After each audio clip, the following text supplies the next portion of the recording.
episode of Kingdomtalks podcast.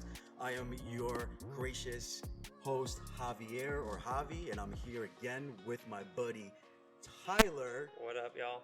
As my co-host today. And today we're going to discuss why does God put us in peaks and what we may look at as a peak. It might be a valley. Or a valley. Or a valley. Or a valley.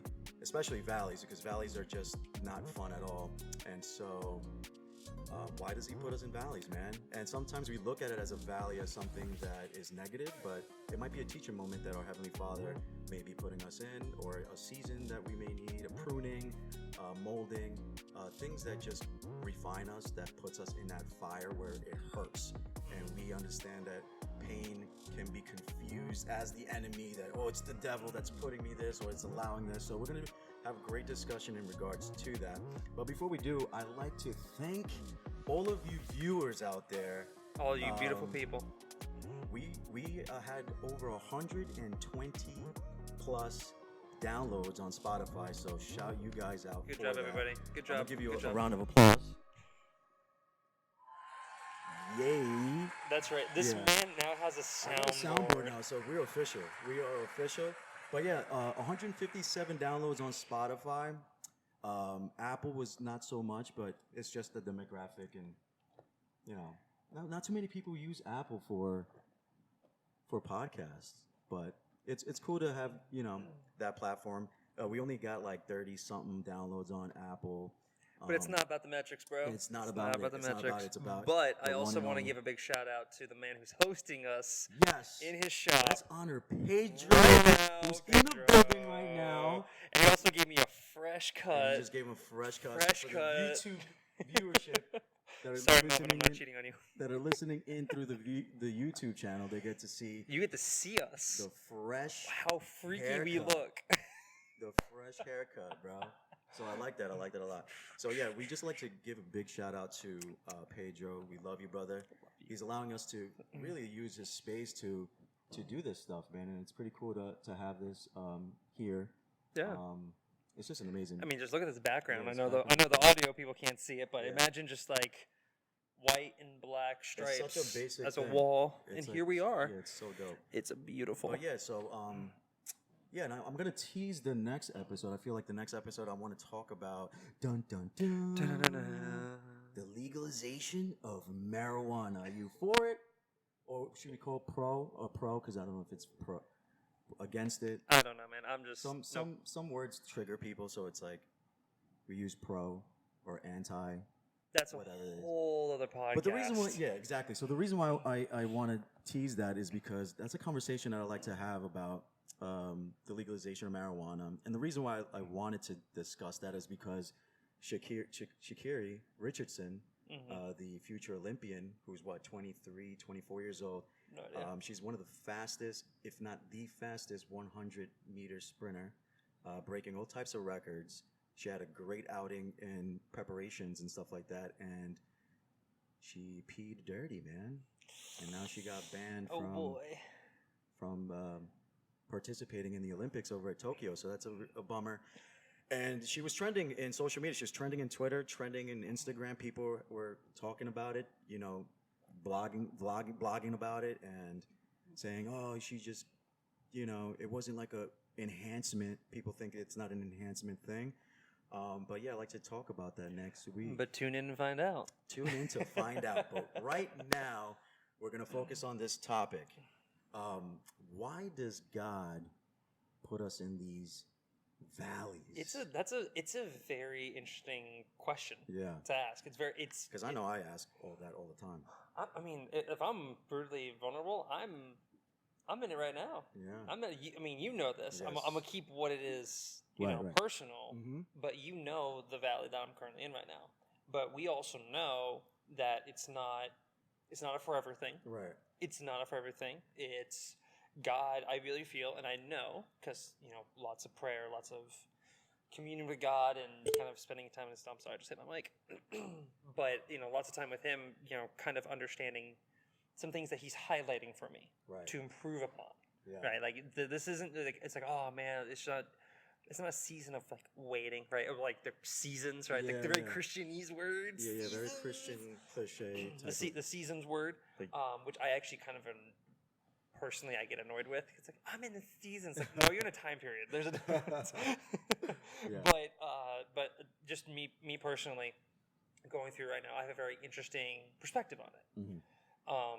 Because I also feel blessed because I know why I'm going through it. That's And awesome. and unfortunately, a lot of times people don't know why they're going through these valleys. They Yes. don't understand why. It's like, of course, then we go back to the question: why, God? Why are you having me go through this? Yeah. Why do I have to? What we see as suffer through Yeah, right. as what we see that. And I think also the baby Christian in us always go to the why, right? Mhm. Why God? But why God? But why? And then sometimes we don't ask what you are showing me, what it is that you are refining me. And so we're asking God to Or- reveal Reveal why you are going through Right, that, right. because people want to immediately go for the but why, but it's like, okay, and essentially I won't say flip it, but you want to change your perspective. Okay, yeah, why are you doing this? Not just why is it happening. Yeah. It's why are you? Yeah, for Why sure. are you pushing me through this? Why are you Yeah. getting me through that? And honestly, and I think that it's it could be a number of reasons, but Mhm. the first one is just to kind of grow us. For the number of people have kind of said this over time, but I think it's a great way of looking at it. It's you gain strength from your struggle. It's like Right. it's like working out, right? The harder you work at working out, the better your results. And you're gonna feel pain. And you're gonna feel a You're lot gonna feel of sore. pain. You're gonna feel sore. And I think that because we flex our physical muscles, sometimes we forget to flex our spiritual muscles, right? All the time. So we're very weak and we become couch potatoes when it comes to our spiritual strength or spiritual muscles. And I don't think God wants us to be a couch potato spiritually. No. Because you're going to be, in a spiritual sense, overweight, obese, and not moving, not healthy. And we want to be, as much as we want to be healthy physically, we want to be healthy spiritually. So those are those are the moments where we kind of forget to sometimes reflect, sometimes pray it out, because we're just so focused on the present and so focused on the whatever didn't happen your way, whatever possible. But isn't that the whole point now? Yeah. Because unfortunately we are in a consumeristic society. That's a fact. We are in a consumerist. Even in the church world. I'm not saying it's any church fault. I'm pointing something out. Right. It's like whatever. Yeah.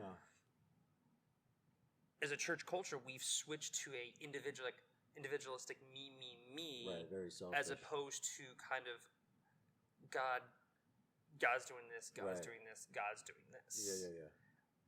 And I think that's kind of where I think we kind of get it wrong from the very beginning.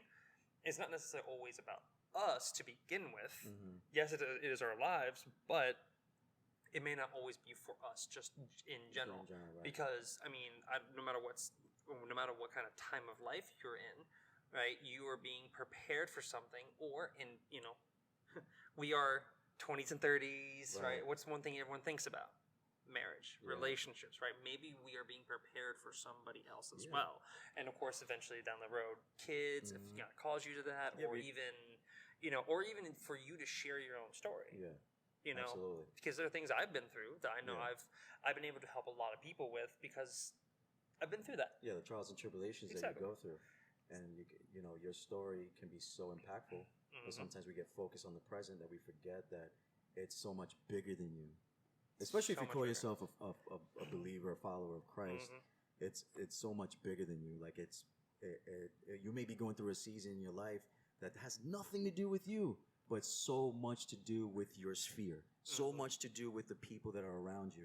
You never know, a conversation might change someone's perspective, might even save someone's life, not just spiritually, but physically, because suicides are ramped up. I had a conversation because I had a therapy session with Alex, and shout out to Alex, our boy. Shout out to Alex, man. I love him. He's my therapist, and man, like I just encourage people to just seek help. Like if you feel like you're beyond a prayer or beyond something that you can just go to and confide with a friend. I would say, like, and I said this last episode, mental health is a real thing, and if you need help, go get it, man. Go get it. So yeah, I had a conversation with him, and like me being the guy that I am, I always ask him, "How are you doing? How you doing, bro? And how's you work doing?" been?" Because he works with people who are really are on the brinks of crisis and suicide and stuff like that. And he's like, "Man, suicide's." I'm having those conversations every day, and he's walking people off the ledge to not take their lives and or even entertain that idea. Yeah. And statistically, because of COVID, that's gone up. And statistically, it's a scary thing because just like you're going through a valley, and so many people coming out of what the year 2020 was. They're coming out of valleys, or they're still in that valley. And we just want to encourage those who are listening in that you're currently struggling with something or in a valley. Take heart, as the Bible says, and endure, because endurance will get you so much stronger at the very end. Like there's more to, like you said earlier, it's not forever. These things that we go through are not forever. There is light in that tunnel, right? So listen, we basically quoted the verse at some point, but John 16:33. For we face many trials and tribulations, but take heart, take hold. Yes. Jesus says, "I have overcome the world." Amen to that. So sometimes those reminders are very important. That's one of my favorite. It's one of my Bible favorite verses. one of my favorite Bible. So I would go through that verse and that chapter whenever I'm like kind of in the funk, because you can't help but to be human. No. And you just it's part of the human experience. It's part of the human experience. Part of the human experience. Whoever's listening in there, that's just going through a valley, man. Just take heart, because God's overcome. But also, and you got to walk in that victory too, right? Yes, you have to walk in that. But I think kind of to that end, to that effect, right?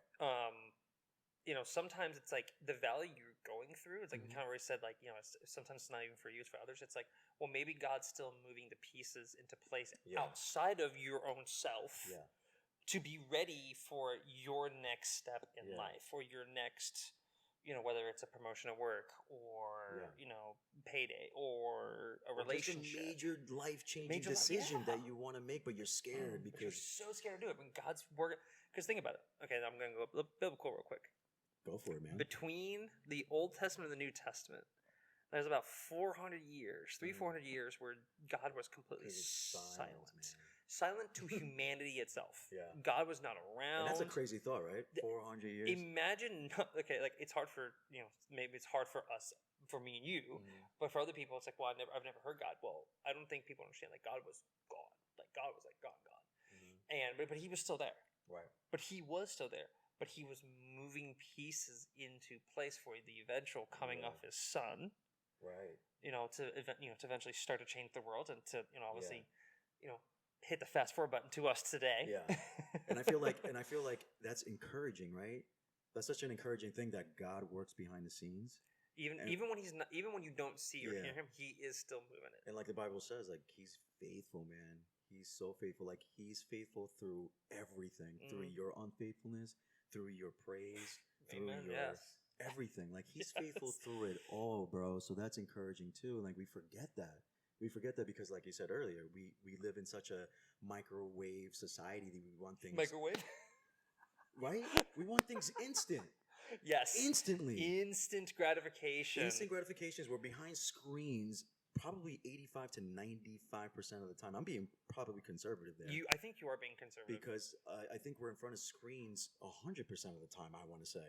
There are times we can be. It's crazy. Especially if you work behind a computer, Yeah, so you're on your phone. You're scrolling. I got my phone right here. Yeah, you're constantly scrolling, and then you're comparing yourself with the next person. Comparison, as many pastors would say to you, is the thief of your joy. Comparison compromises celebration, and I will say it to the day I die. Oh, I like that. Comparison compromises celebration, and like you. It's like trying to compare cats to dogs, right? Or even cats to like elephants. You can't. You can't really compare the two overly that much. Right. They're two entitled. So like my life and your life is very different. Yeah. You're my boy. Yeah. Right, but I haven't lived your life. You Right. haven't lived my life. Yeah, we haven't been in each Right. other's shoes. You know, just because you dress a heck of a lot better than I do doesn't mean that I can't do that myself. By the way, I love your jersey, Oh, bro. thank you. Dope jersey. This is Such a a Seattle dope- Sounders. Shout out to my Sounders. Love that jersey. Seattle Sounders jersey. And by the way, shout out to Scott Collins, everybody. Scott Collins. Yeah, Scott Collins he came through with ordered this jersey for me, Yeah. and I love it. It's the Yeah. Jimi Hendrix kit for Seattle Sounders. Yeah, buddy. Dude, love I that. love it. But I yeah. love the drip. Yeah. But okay, but you're also looking like you're, listen, it's Kobe. Do I need to say anything else but Kobe? Yeah, man. But I will say Bro, for those who YouTube listening, viewership. this man is wearing yellow Crocs. I am wearing yellow Crocs. It and was I the felt so first thing I said I to him when felt he walked so in the door. judged when I walked in, bro. I was like, yeah, I'm wearing I Crocs. hardcore judged him. I'm Yeah. sorry. I Yeah, hardcore he's like, judged you. yeah, you're not a fan of Crocs. I am not. My brother used to have like a pair that Yeah. he would wear literally all the time. We had to Yeah. wait for my brother to leave the state before we threw him away. Yeah, And then he got back and pitched them. they're really comfortable though, and you can get away with wearing them out. This is out. by the way, this is not a plug for yeah, for Crocs. Crocs. 'cause They're not, I mean, unless they're you not want cutting to a check. unless you want to sponsor us, we'll take. We'll start We showing will take some that. Crocs. And, Well, listen, and- I'll show whatever you want me to Yeah. show. But yeah, like you said, comparison, right? It's because you have a certain taste Mhm. of preference of either fashion or the lack thereof, or music even. Music. I mean, you listen to more. You're more of a metalhead, right? And I'm really I not. would- I dabble in that genre, but I grew up listening to. I'm Latino, so I listen to Mhm. Latin music, Mhm. and I grew up in New York, so New York was very heavy and currently still heavy on the hip hop. Yeah. So I grew up in hip hop, but that doesn't mean that you and I can't be friends, No. or we're gonna compare each other in that aspect. And a No. lot of people do. They like, oh well, he dresses like this, and I can never do that because he wears this and he looks like this, and that person's stronger than me at the gym. He benches more than me. So we start comparing Mhm. each other with the person that's next to you, and we leave kind of in a funk, and that's because doesn't that like it make us robs feel you. like we get pushed more into the valley? 'Cause it's like, oh, it man, robs you like, from your joy. you see someone like, I mean, to continue the analogy, but Yeah. you see someone up on a mountaintop and you're like, man, I want to be there. Right. But your journey right now is in the Is valley. in the valley, man. Because right now, because again, even for myself, I know I have to be in the valley. Right. I know I have to. Right. I absolutely have to because Yeah. there are things that I myself need to And isn't work that through. like almost half the battle? Is identifying. Is the identifying fact what it is. I think you- that's majority of the battle because Yeah. because we as humans we want to know, right? We don't Yeah. like gray, right? Right. It's either. I mean, I mean, not to get political, but you see, it's like you have to be this or this, or Mhm. even like, oh, you have to support this team or this team, Yeah. right? You have to be this or that. You Mhm. can't ever be. I'm just here. Yeah. You can never be in the gray area. It's like because humans, there's some weird psychology with us where Yeah. we have to be certain about something, Mhm. right? We have to be certain. And about it. by the We way, wanna it's be certain okay about to it. not know, man. It's absolutely Like okay some not people to. feel like I was one of them years ago. I got so frustrated because I didn't know something. Yeah.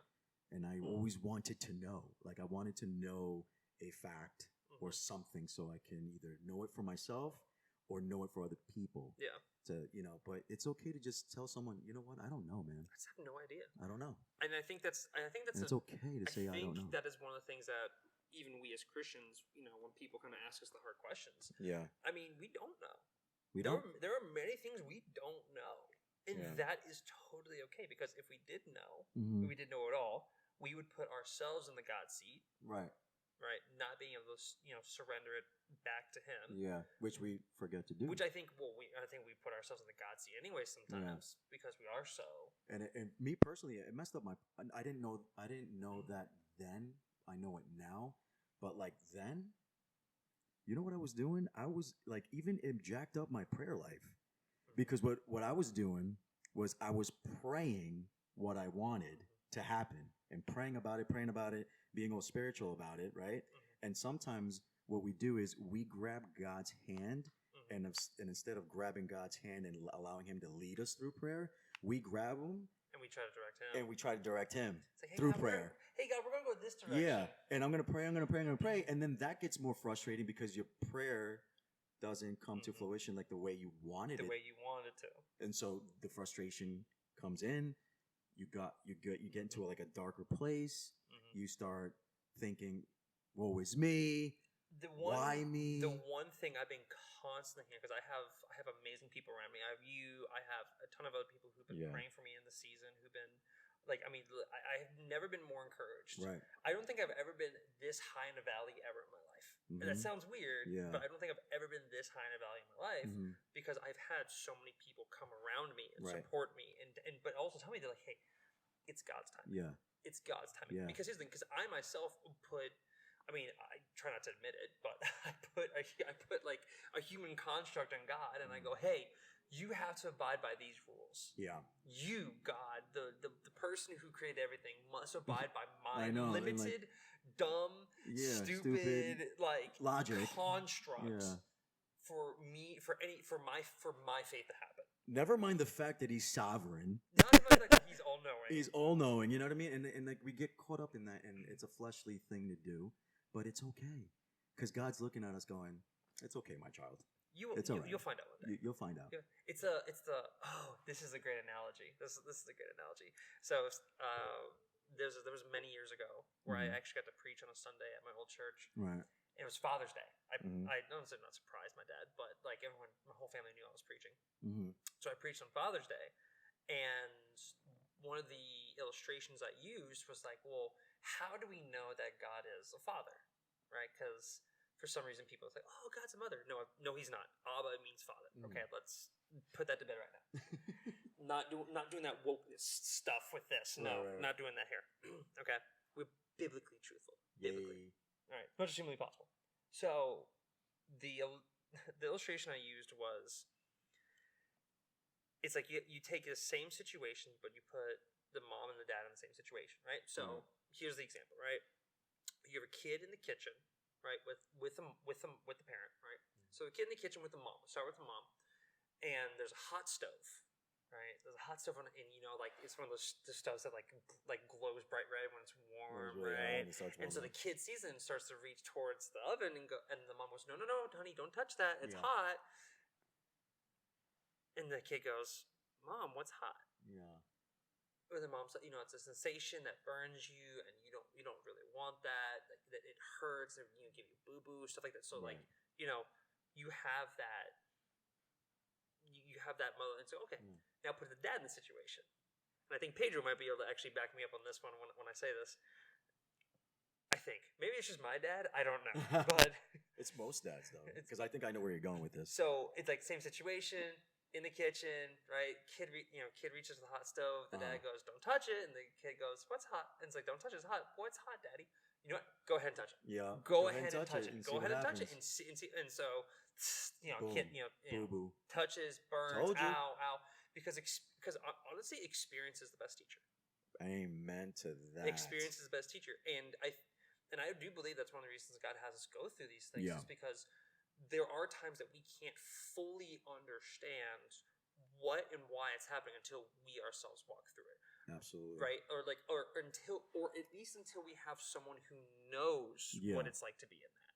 It's like, and so I think, and even then, like, I mean, I use that on Father's Day, but if we take the illustration, you apply both of them, both the mom and the father figure kind of back to God, they both come to it, because God has both like what we consider like feminine qualities, but also having like masculine qualities. Right. Kind of teaching us like a man, but also still giving us the love of a mother. Right. Yeah. So that's why that's so good. Image of God, and as both man and woman, and right. if you have an issue with that, what do I have to say? You can come by me after. Well, and God showed Himself incarnated when as a man. As a man. So. But we're not going to get into egalitarianism. That's probably another complementarianism. But if you want to know more about that, it could possibly be an episode. Hit me up. I would love to talk to you about that. Yeah.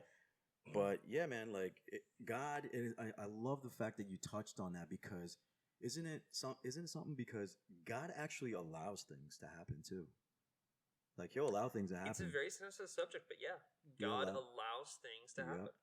Because then that ancient question, like, if there's a God, then why did this? Why did that? Why do bad things happen to good people? That's a I'm trying to huge remember question. I'm trying to remember the exact reference in the Bible, but it talks about God's infinite manifold wisdom, and the Right. word manifold means multi-layered, which means all layering. So it's like God sees things on like the tiny level where it's like you're sitting in yourself, you're sitting by yourself in your room, texting whatever person. Right. It's like LOL, just kidding, like whatever you're texting. But then God sees things from like take a step back and say you're like floating above, like in like floating above in space, and you're looking at the entire Earth. Right. God sees every level between those two. Yeah, between like a micro level, a macro level of things. And so for him, he already knows, and of course now we're starting to get into a little bit of that predestination, free will type of thing. But God does already know what's going to happen. Yeah, he has known. He does know. He will continue. And I think that's the beauty of free will. And here's the thing: it's strange, but I find a comfort in that. Where it's I don't know, but he does. Yeah. Because if I did know everything, then why? Then I mean, essentially, it almost takes away like the human experience, dare I say? And the human experience is very important. It's very important. It helps teach because this is actually kind of cool. I was actually, by the way, this is after the 4th of July, so happy birthday, America. Happy birthday, America. But it's like, thank you for freedom of speech. Awesome. But yesterday, I actually was at a party, and I ran into a guy who was originally from Israel. And of course, for me, my eyes like opened up. I was so excited. Right. I went to Israel, loved it, the whole 9 years. So he's originally from Israel, all this stuff. And so me and him hit it off. We were talking. And at some point, he kind of, along our conversations, we were talking a lot of theology, talking about really kind of some differences between Judaism and Christianity. And one of the things that he was that he really kind of focused on for himself, but also for Christians, is kind of our real understanding about God and how we see Him, because that holds a very important point. Because if we see Him in a certain way, where it's like, oh, God's just kind of this ethereal type of thing that occasionally comes in and interacts, or is He someone or is He a more of a being that's personal, interacting in the moment, things like that, that really reflects and shows a big difference between certain group of people, like how you actually view God, and then how you view your interaction with God. Because if you have a smaller look at God, your God, quote unquote, God, is smaller. Yeah, and it's crazy because we tend to put God in a box too, all the time. We I call him. It the Barbie. Yeah. The Barbie thing. It's like, oh, it's one limited edition Barbie. You got to put it on the shelf. Can't look at it. Can't touch it. Just got to look from afar. Yeah, and it's crazy that we do that because I'm guilty at that, man.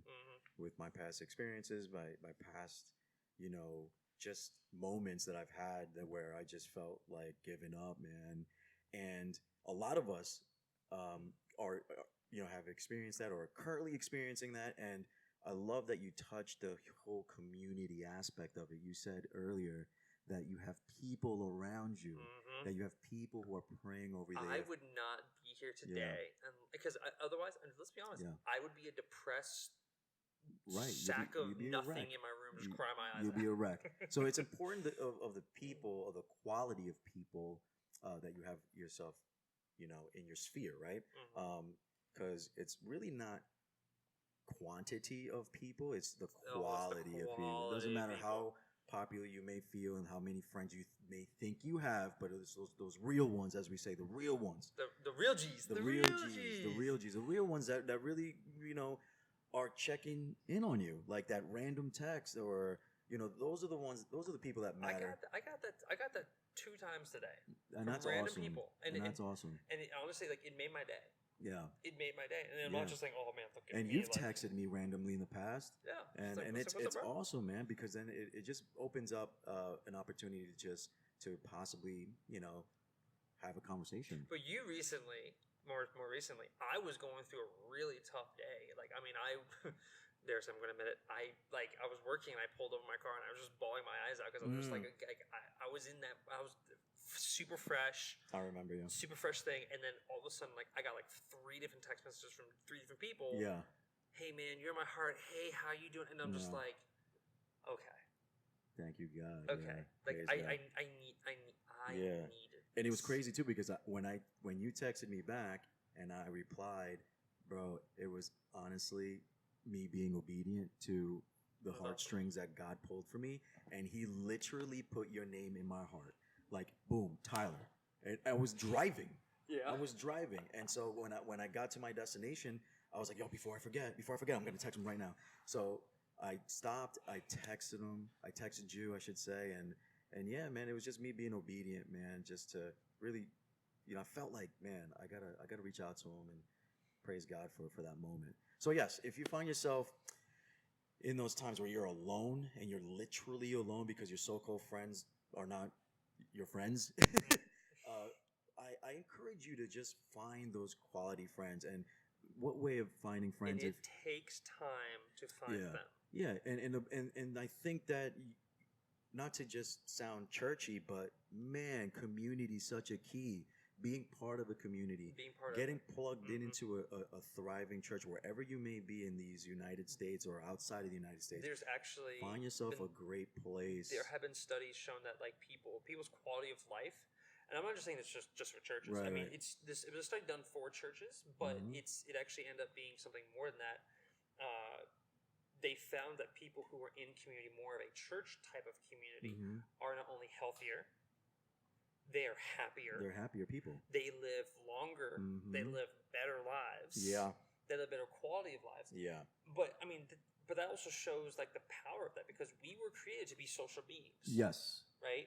We weren't created to walk alone. Right. That's what. Listen, if we weren't created to be like social beings, there'd still only be one person on this planet. Yeah. There'd still only be an Adam. Like Absolutely. God created Eve so that most people say, oh yeah, so he had to help him. It was like, because God said himself, man should not be alone. Anyone who's been to like a wedding probably has heard it at some point. Right. Yeah. Shout out to our last episode that I was not ready for you to post. I was like, this is actually posted? Great. Yeah. But isn't that awesome that when you get plugged into the right people, your quality of life gets better. It doesn't happen over... But you also are active about it. Yeah. And I think that's also the other side of it is like, because we have a consumeristic mentality, but we had to be proactive. Like when me and you got really close, man, we spent a weekend in Disney together. And that car ride. And the conversations that you and I had, we shared each other's hearts, we shared each other's perspective. Like, eventually when we were, shout out to downtown Disney, or Disney Springs, wherever it's called now, sitting at the hangar.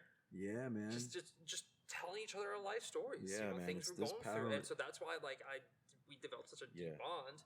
But because I also we were both willing to take that step out. Right. We were both knew that, hey, you know what, like, I know my life is going to get better. I mean, it's like, we didn't know how, but we knew our lives were going to get better because when we were to take that step out of that comfort zone and open up to somebody who we had not opened up to before. It's like, we knew each other. We thought we were passing, cool. Yeah, like, whatever. But then, like, when you spend a weekend, you come back with so many stories. And man, and I think it's so important, man. It's so important, and that's why I'm such a advocate of that, because it's not just how mentally you are, but spiritually, and sharing and doing life with those that matter is such a game changer. It really, really is. Because we are bound to have some type of crisis in our lives, and it's gonna happen. The Bible says listen, it's part of the human experience. Yes, exactly. It's all part of it. You're going to have mountains. Yep. You're going to have valleys. Yeah. Right. A lot of times we course we view things. I think we also view things from a very negative perspective. Yeah. We're always just looking down. Right. Instead of we're just looking down into the valley instead of looking up to where things are as well and getting a bigger picture. Yeah. All we do is oh man, I'm such in a valley. Like, yeah, right now, like, I'm not gonna lie, I'm kind of focused in my valley. Yeah. But he is also the other side of that. I see the mountaintop. I see the mountaintop. I know where I'm going to be. Yeah. Like, I know I'm going because I took the time, have the community, have all this stuff behind me to know that I know where that goal is. Yeah. I know where I'm going to end up. Right. I see it. Yeah. I see it. I picture it. God put it in my heart. He's confirmed it for me. Many people have confirmed it for me. Right. I know it's that, but I still, even though, yes, I could technically think, oh, I can sit here and go, oh, you know what? It's okay. Like, I kind of learned some lessons. It's been great. So now I'm ready for the mountain. Right. No. It's I still have so many things I need to actually go through to get to the mountain. And that's the beauty about knowing and identifying the fact that you need to go through those things. Is like me, myself, I went through a moment in my life where I didn't know that. I was completely oblivious to the fact that, I was too busy complaining about it. Like, why am I here? Like, why am I in this place? Like, God, does God even love me? Kind of thing.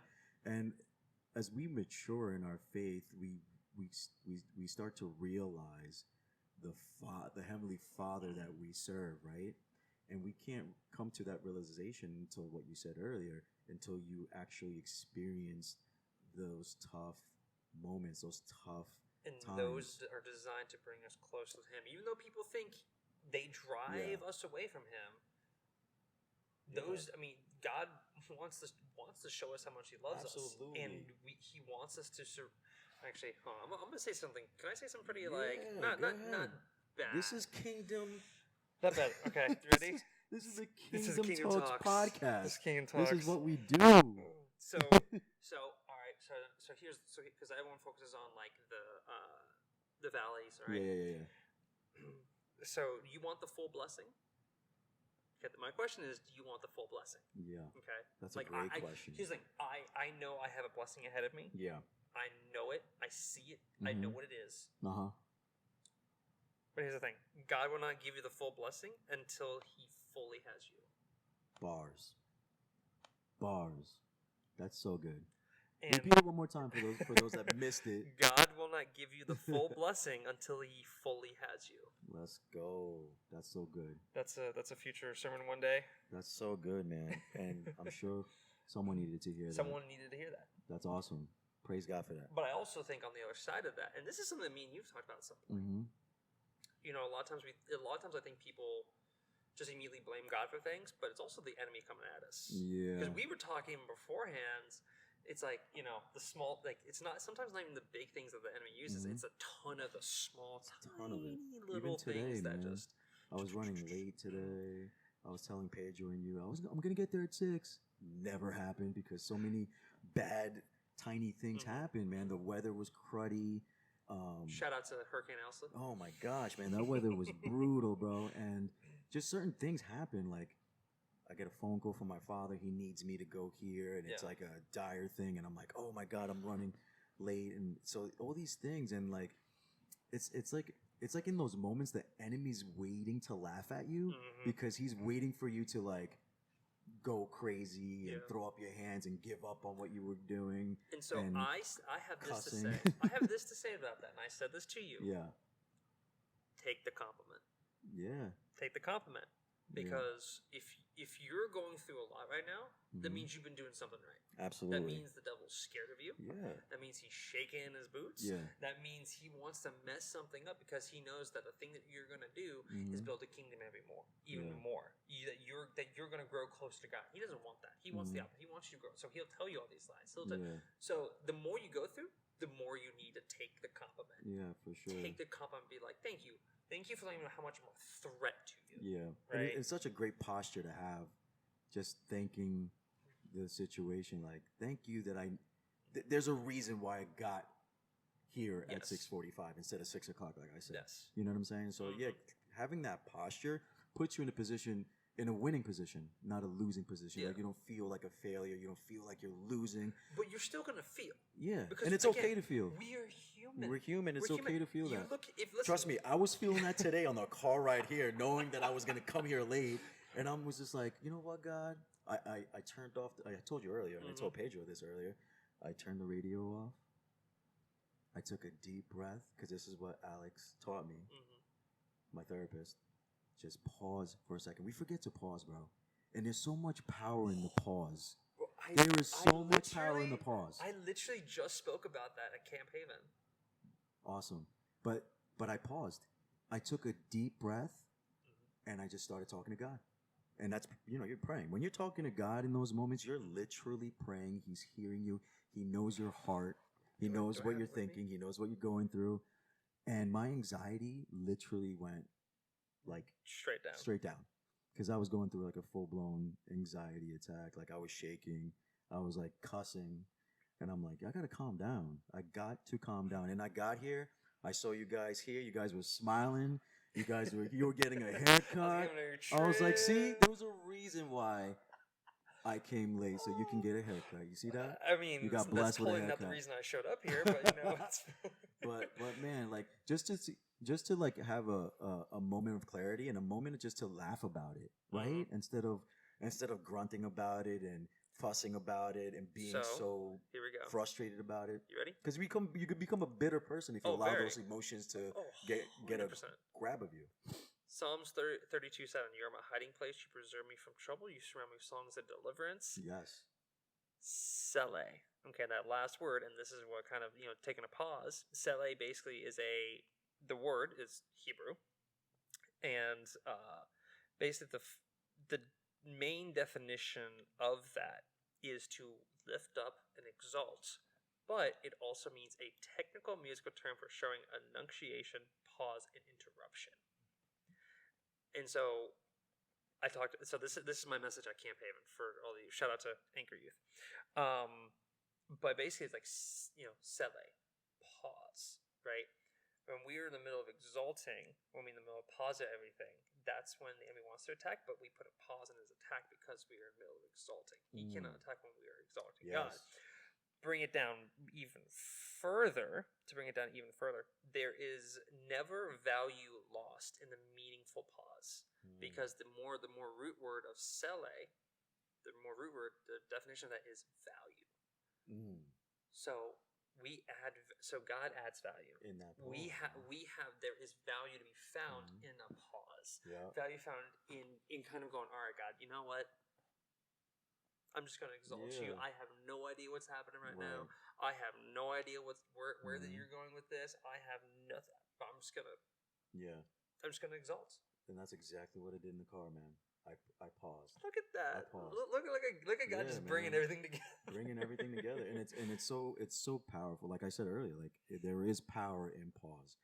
And because we live in the society that we live in, right? It's always fast paced. It's always fast paced. Because even Pedro and I were talking about some culture difference between like here and a place like Miami. Miami is like lots of money and super fast. Even in New York, like Manhattan, money making Manhattan, they call it. It's then you wonder why these hedge fund guys and the stockbroker guys are on drugs because they just need they don't sleep because they're full of angst, so they're popping some type of pill, Adderall, cocaine, whatever the case may be, because they just get caught up in that go-getter mentality that you're going to get what you want and what you need or what you may think you need by any means necessary. And that's unhealthy in the long run. In the very long run, because you're going to crash and burn, essentially, if it's just a matter of time. So yeah, it's very important to definitely pause because it's underrated, bro. It needs to be an overrated thing because pausing is so underrated. It really, truly, truly is because, again. Although I understand because I know when I need to pause my music because like we talked about it. I love music. If I'm like in the zone and I'm jamming and I'm going, I cannot stand pausing my music. Yeah, right. I cannot stand it. Yeah. I'm like, man, I'm in it. Like, especially if that's your jam. Especially if I'm in the middle of a run and I'm with the flow of the music and I'm going, the last thing I'm gonna do is hit that pause button. Yeah, and I'm sure you gym girls out there that are listening in, you have that one song that you have on repeat at the gym because I know I got a couple. That one song you have on repeat. Oh man, that one song. I don't know if I want to say what mine is. Just say it. It's a. We listen to secular music. But it's okay. Oh no, Jesus still loves you. Well, for me, like it fluctuates. If I'm like, which one? It depends upon my mood. Yeah. But one song that will always get me pumped. Down with the Sickness. Who's that by? Disturbed. Oh, you're a Disturbed guy. I forget that you're a Disturbed guy. And I think you spoke in the other episode about the remake of a song that Disturbed did. Yes. If not, they did it a little better than the original band. Yes, that was oh my gosh, we're blanking on it. Yeah, but Sounds of Silence. Sounds of Silence. Originally by Simon and Garfunkel. Yes. Yeah. So dropping my musical knowledge there. But yeah, so pausing is definitely very, very important. It's important. It's underrated, but it is definitely important. It's very important, and I think, especially during those times in the valley, I think this is where. Okay, I'm also going to say this. This is where I think a lot of people kind of struggle with it, because a lot of people kind of want to just, I just want to find out what it's like, what this thing is about. I want to find out like this and this, and they just want the answer, right? Because we just want the answer right now, right? But the one thing that we fail to do a lot, and this is something that's very important, it's a very important concept in ministry. One of the most important concepts in ministry. It's also very important in a lot of different career paths and whatever. Is knowing the difference between hearing and listening. A lot of times people say, "I just want to hear God." No. I want to listen for God. Because while I'm listening for God, I can hear all the other lessons He's trying to teach me. If I just try to hear God for what He's trying to say, I'm just going to get that one thing and be done, right? But that's not the full lesson, is it? Especially since we know that God doesn't speak in, packed crowd stadiums and all this stuff. He speaks in the quiet. Yeah, because He's such an intimate quiet. I mean, God. I personally have heard the audible voice of God a few times in my life, and every single time it's been in the quiet place. Yeah, it's very quiet. But I also had to put myself in a position of listening. Like I had to essentially close my eyes in faith, but I had to really listen, because hearing is like, I can hear my brother on the other side of the house yelling about that he just died in Call of Duty Warzone, but for me to listen what he's saying, I need to really strain myself and really get myself in a better position to be able to hear that. And I think that's what a lot of people aren't willing to do, is to really listen to God. Because it's like, I don't want to change where I'm at. I just want things to come my way. Instead of, hey, again, kind of like I said earlier, for us to receive the full blessing, we need to fully give ourselves to God. So a lot of people aren't willing to change. They're not willing to change. They don't want to change. Whether it's because of their culture, whether it's because of their influences, whether it's because they're too prideful, right? They're not willing to do that. And there are times that's why people are like, man, I never really fully came through. Well, did you fully go through it though? Did you fully go through it though? Right. And that's a question I myself had to really wrestle with. It's like, what do I need to fully go through to get that full blessing that I know I'm gonna have one day? But I know it's not just gonna be given to me. God's not like, okay, here you go, you're done. Bye. Okay, great. See you next time. And I think too, a lot of us, if not all of us, we forget sometimes that God desires us intimately. Like we forget that God is not this distant God. No. He wants the reason why He wants to whisper in your soul, he has to be close. So the only way that you can get close, or you allow Him to get close to you, you got to be intimate with the Lord. Ooh, do you know that worship song? The one that's I forget the name of it, but it talks about that God leaves the 99. Oh yes. Leaves the 99 for the over. Okay, so there's actually cultural background to that. Listen closely, kids. You're about to learn. This is a teaching moment right now. This is a teaching moment. It's actually very cool. So Jesus in the Bible is described multiple times as the Good Shepherd, right? The Good Shepherd. I want to talk about the good news, but that's another podcast. Oh boy! All right. So He's known as the Good Shepherd, right? But shepherds back then were known as like the lowliest class, like basically like shepherds were lower than dirt, right? Like they were the bottom feeders. They were the bottom, like cast. in societal standards. They were outcasts. They were people that no one wanted to associate with, because they did the boring job watching. Have you ever met a sheep? No. Sheep are stupid. They are and dead stubborn. No, not just stupid. Just stupid. Like we hold when I was in Israel, I got to interact with a bunch of them. You could hold a piece of their own poop, and they will still try to eat it. Yeah, They're I've they're heard dumb. about They're sheep. they're dumb. I read about them. I So never dumb. seen one though. So dumb. And they smell weird too. So it just that doesn't help. Can with you it. imagine back then though, when there was no like When there was no showers, and but and here's personal hygiene was and shepherds could be a way away from any civilization for weeks on end. Yeah. Because they had to be. They had to go where they keep the sheep safe. So the sheep back then were used for many different things. They were used for religious purposes, for like sacrifices and whatever. But they also were used for like clothing, right. milk, meat. Right. So basically, they were the type of animal that like the society could not function with that. They needed that both on a religious level and a personal level. And so when we hear, so like if we were to tell the story of like the 99 the one sheep, right, the one lost sheep back then, when Jesus told the story, people were probably looking at him going like, "You're an idiot, bro." Right? What person goes after one dumb sheep to compromise the other 99 that would guarantee like? Because again, that one lost sheep could be anywhere. Because when they're gone, they gone. Yeah, they gone. They go too. They go. they're pretty. They can move pretty quick, bro. Like you could. I'm pretty sure. Let's not forget that they can get snagged by a predator too. Exactly. So you're. So knowing all this, for someone to hear back then, like, oh, someone's gonna leave 99 sheep for just one dumb sheep. Yeah. That's insanity. It is. But here's where the cool part comes in. So the shepherd leaves the 99 sheep. That is their literal livelihood. Like they could not survive without these sheep. Yeah. To find that one. So the shepherd finds the sheep. Do you know how they get them back? They don't lead them along. No. The shepherd picks the sheep up, puts it over his shoulders, and walk it right back. And they walk it back. But here's the cool part.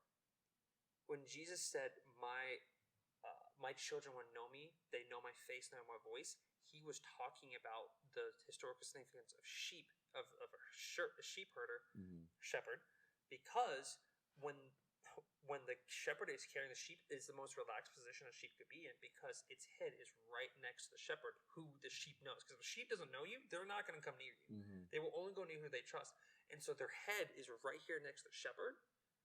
And that shows, so the sheep knows the face of the shepherd, and the shepherd can whisper and to calm it down. Yeah. So that's why when it's like when God says you can hear me in the whisper, he's also relating back to that, where it's hey, my sheep know my face, they know my voice, so all he has to do is whisper. All he has to do is whisper, because we're right here. That's so powerful. Because we're right here, and I think a lot of people forget that, like when we run away, God does chase us down, and when He does pick us up on the shoulders, like He's going to comfort us. He's going to say the things that we need to hear. Yeah, we may not like to hear it, right? But we need to hear it, and that's why He's going to do it in such a loving way that it's just like we know it's God. Yeah, and that's why so many people in the church call the God. He's the refiner. He's a refiner because he refines you, and the only way that he can refine you is put you through the fire. And sometimes, we talked about it earlier, sometimes that fire, we confuse it with the enemy. And the enemy is waiting to just like laugh at us to have him kind of see us believing that lie, because he's the prince of lies. And once we start believing that lie, he's laughing at us, man, and he's having a good old time. Listen, he's throwing a party, knowing that he got us. Yeah, he's throwing a party. Yeah, so like, don't confuse your season that you may not like because you're hurting with the enemy, because you're giving the enemy way too much credit. I unfortunately, at the beginning of this, I let the enemy have way too much ground. Yeah, and that's something that I can definitely tell anyone who's like either starting a time of life similar to mine, or starting to go through it. It's like, look, you can't give the enemy ground. Yeah, that's that's going to happen here, because you're still going to hear and unfortunately listen to those lies. But what you do with them is going to affect kind of how the rest of your journey of that goes. Yeah, because he's like because I listened to it, I put myself more at disadvantage. I put myself more behind. So I had to work harder, right? And I had to lay more down at God's feet. Yeah. And also had to listen to more of my confidants to get myself back to a place where, okay, now I can build it back up. Yep. And you can never go wrong when you lean on God, because again, God is the author of your life. Whenever we tend to put a period in our life, he replaces that period with a comma as a past or semicolon. Yeah. Some pastors would say in their sermons that putting a period in your life when God replaces that period with a comma or a semicolon. And it's such a great thing, because you're giving the control back to your creator, and therefore you're gonna, which is the hardest part for us. It is the hardest part. It is the hardest part to surrender and submit to him, because we tend to just want to, because I'm a control freak, bro. Oh, listen. Oh my gosh. I need to know everything. I need to have my hands on everything. I need to know all the moving parts. Yes, oh my gosh. 100%. But God's worked his way with me. I'm a little bit more patient. I definitely surrender things to him more so than none. I definitely submit to him, because I know that his plans are so much better than mine. And I know that I'm not that good. And yeah, man, like, it's just very, very humbling, right? And it's sobering too, to know that God's got your back no matter what. Understatement. And I know it is. And it's like, man, like, he's our author to our story. And even though we may think our story is insignificant, or it's nothing, it's like you don't have any worth, or whatever the case may be, you feel like your story has nothing to do with anything, you're so wrong.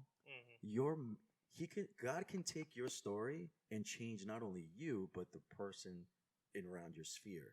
He can take your mess and turn it into a message. You know, he can be that, creator that he is, and he can definitely make a symphony out of your chaos. He's just that great of a God, man. So, amen to that, man. 100%. Yeah, for sure. 100%.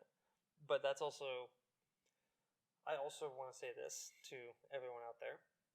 No matter what valley you're in, you're going to get out of it. Amen to that. You're going to get out of it. To that. God already has a path for you. Yep. You may not see it, but it's there. If you're breathing and above ground right now, good news, kids. Good news for you. Your blessing's coming. It's coming. It's coming. But you also need to, kind of going back to what we were saying, you need to stay alive. You need to be alive. Because that's actually a conversation I had with somebody, not in that dark of a tone, but yeah, because that sounds kind of morbid. That sounds very morbid. And we're very positive people here. Yeah, for sure.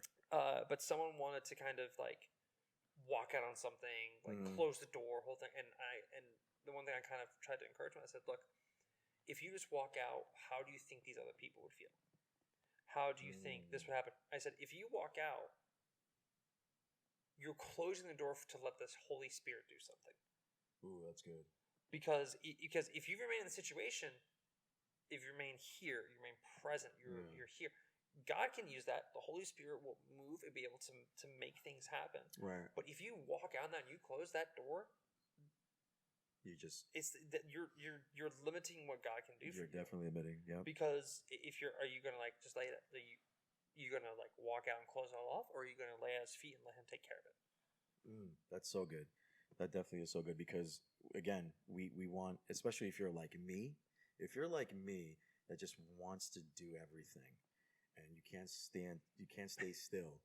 And that's why it's so good that I'm practicing more of the whole pausing exercise, because that is an exercise. Oh yeah. And if you stay diligent and obedient to just that one thing, to just practice that more, you become better at what you practice at. It becomes a muscle memory.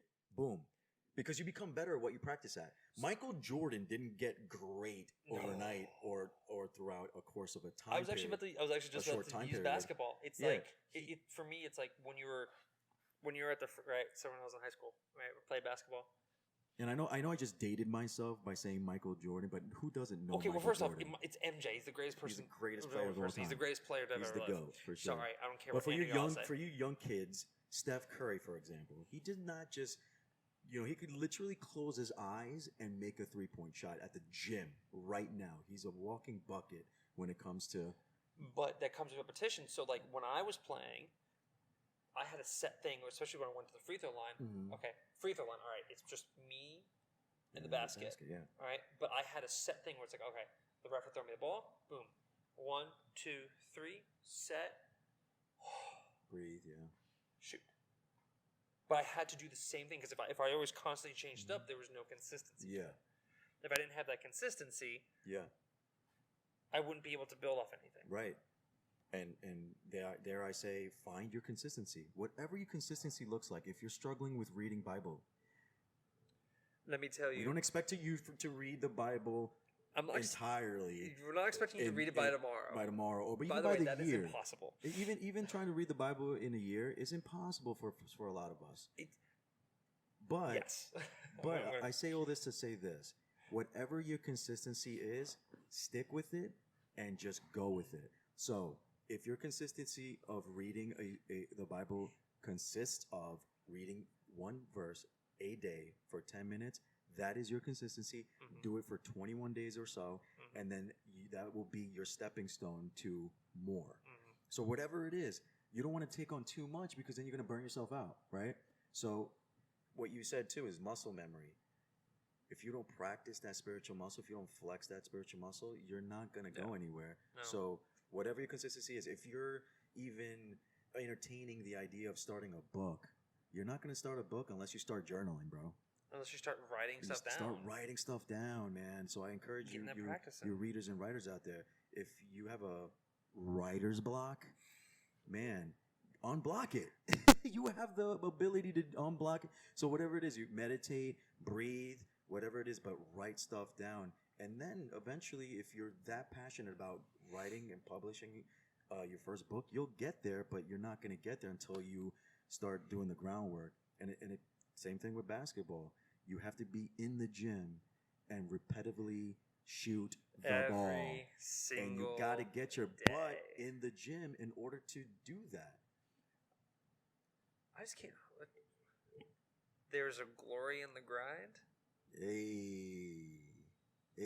Does that make sense? Does that make sense at all? There is, man, because you gotta grind. You gotta grind. You gotta be a grinder, man.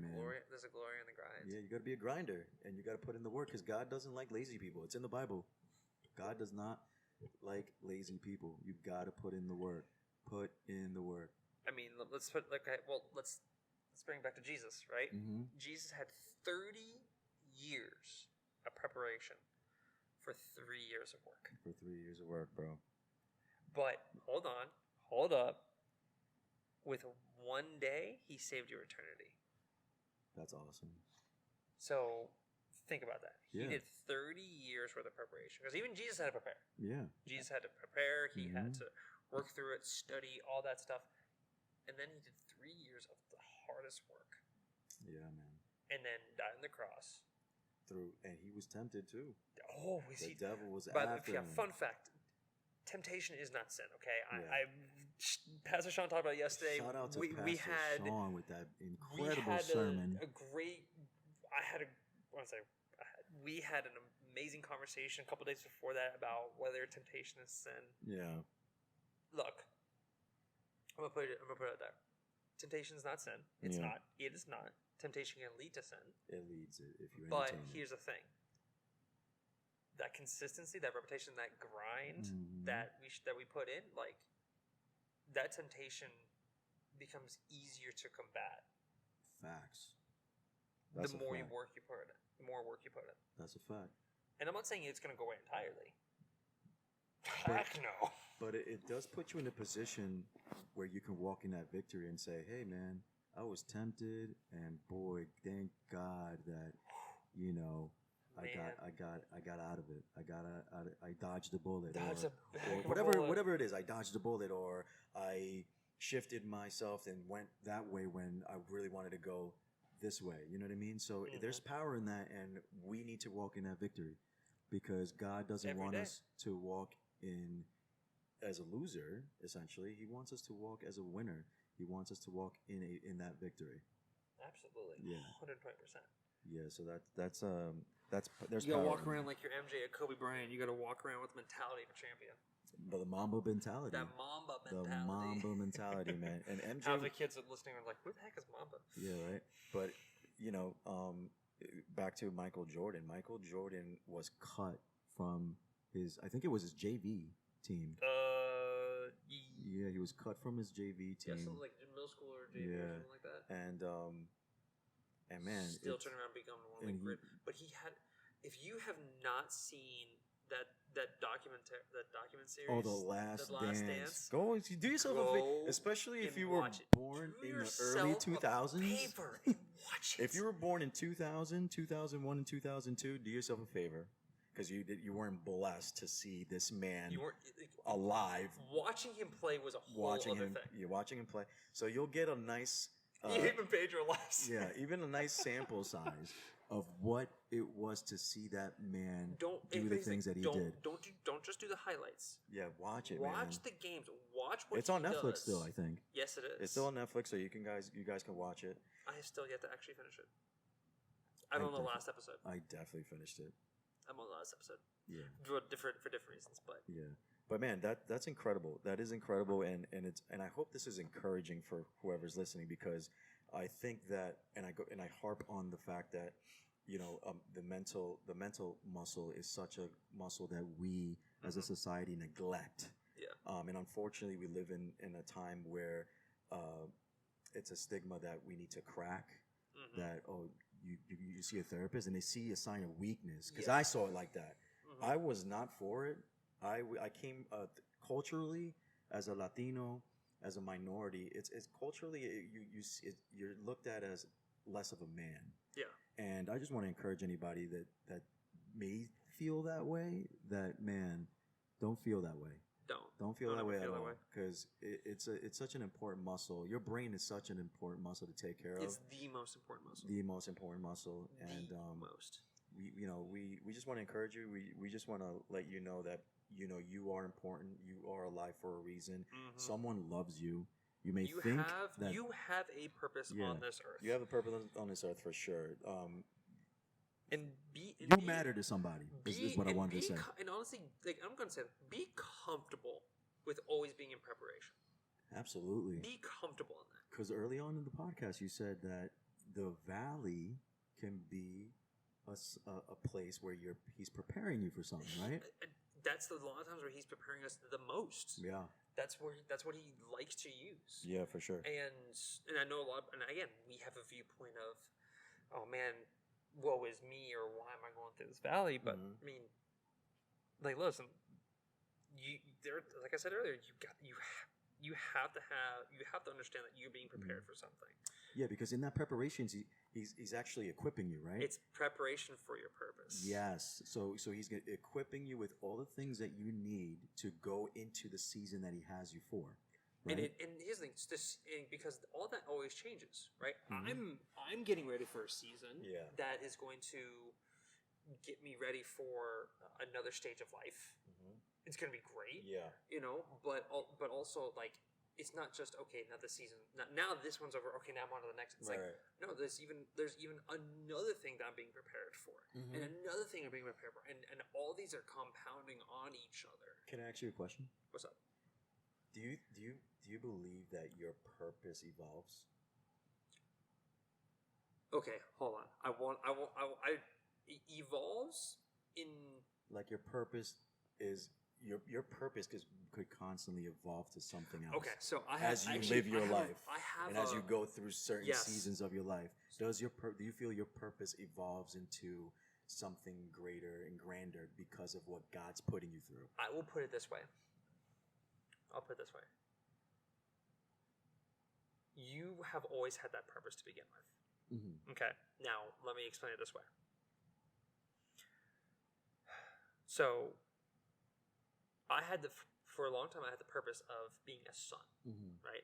I had the purpose, and eventually I had the purpose of getting ready for ministry. Right. Then I had the purpose of being in ministry, being a youth pastor, right? Then I went through a purpose of getting, growing. Then I went through a purpose of going through school, right? And eventually I'm going to have the purpose of being a husband. And you don't see that as your purpose evolving? Hold on, I'm almost done. Don't cut me off yet. Then I'm going to have the purpose of being a father and grandfather, and eventually, in God's God willing. God willing, pastor, Mm-hmm. God willing, maybe many other titles. I Yeah. think, but that's something that you have over your life before it even begins, Mm-hmm. and that is part of your purpose. So, I don't necessarily think it as your purpose evolves. You've always had that purpose. It's just you've had to go through many different steps and directions to be able to find and get in and ready for that purpose. Yeah. So I don't think it necessarily evolves as it is you've already had it. Because I know I've had the calling of being a great husband, Mm-hmm. great father. Yeah. Eventually, I discovered that I was going to be a pastor. Eventually, I discovered that I was going to be great at X, Y, Z. Mm-hmm. But as a young kid, Yeah. I didn't know that. But that doesn't mean that wasn't spoken over my life already. Right. That's true. So I don't necessarily think it evolves. Right. I think we discover it as time goes on, but I don't think it necessarily evolves because God's already had that plan over our lives. Okay. Cool. So speaking back into living in victory, Yeah. knowing that we have that over our lives, Mhm. we can continue to walk in that. Great. Yeah. That's a great way of putting it. I hope that answers your question. Yeah, because I felt like I needed to ask that question because I always struggled with that.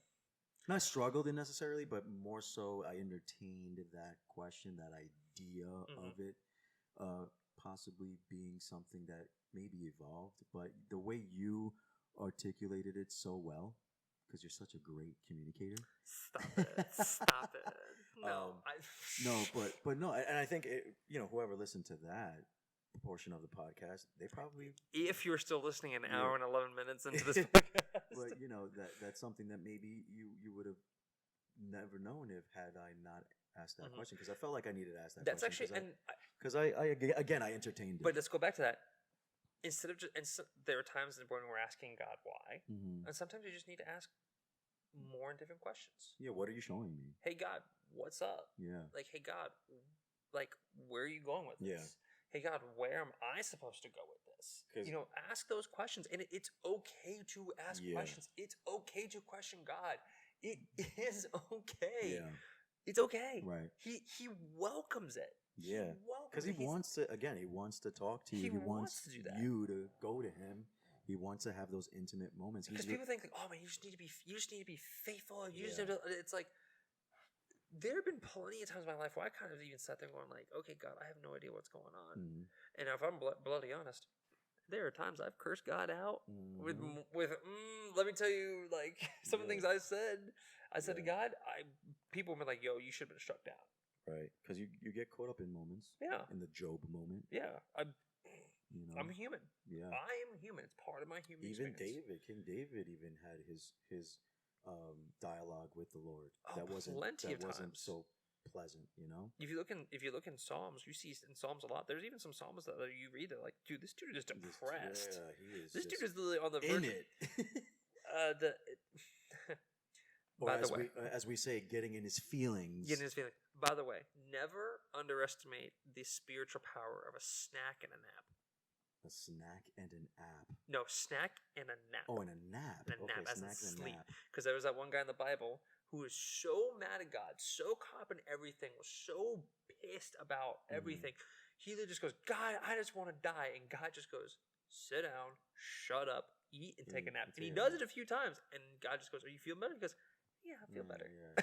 it's just crazy, like how your perspective can instantly switch when you have these conversations with the Lord. And it's not going to do that unless you have these conversations with the Lord. And if you're as long as you're listening, Yes, for God, because there have been plenty of times where God has answered my question when I was not even praying. I was literally.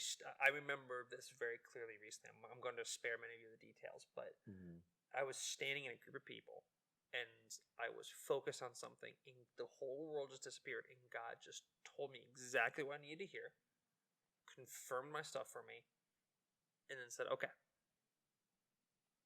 now you gotta go do it. And everything resumed. I was just like, oh, okay. Yeah. Okay, God. Yeah. I see you.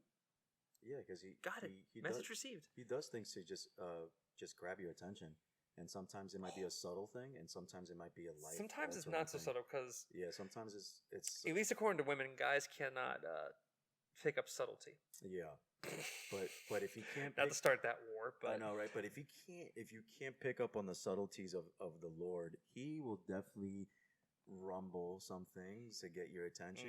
He'll allow things to happen in your life to grab your attention, and in those moments they're not very pleasant because they hurt. And you just got to remember the God that you serve, and not to give so much credit to the enemy, because he's out there knowing that he's lost, knowing that it's just a matter of time, And remember, Satan still has to answer to God. Exactly.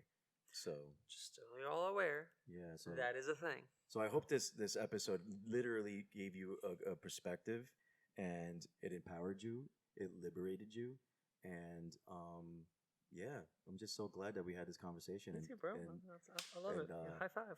Tyler putting his take on things and the way he articulated everything. I hope it really resonated to some I of hope you. it made some sense to Yeah, some man, people. because hey, at the end of the day, we're just trying to have conversations with people that may not be a believer or may be on the fence on some things, because hey, there's people like that. And hey, I was one of them. If you want to have dialogue, if you want to have conversation, reach out to Javi on social media. Sure.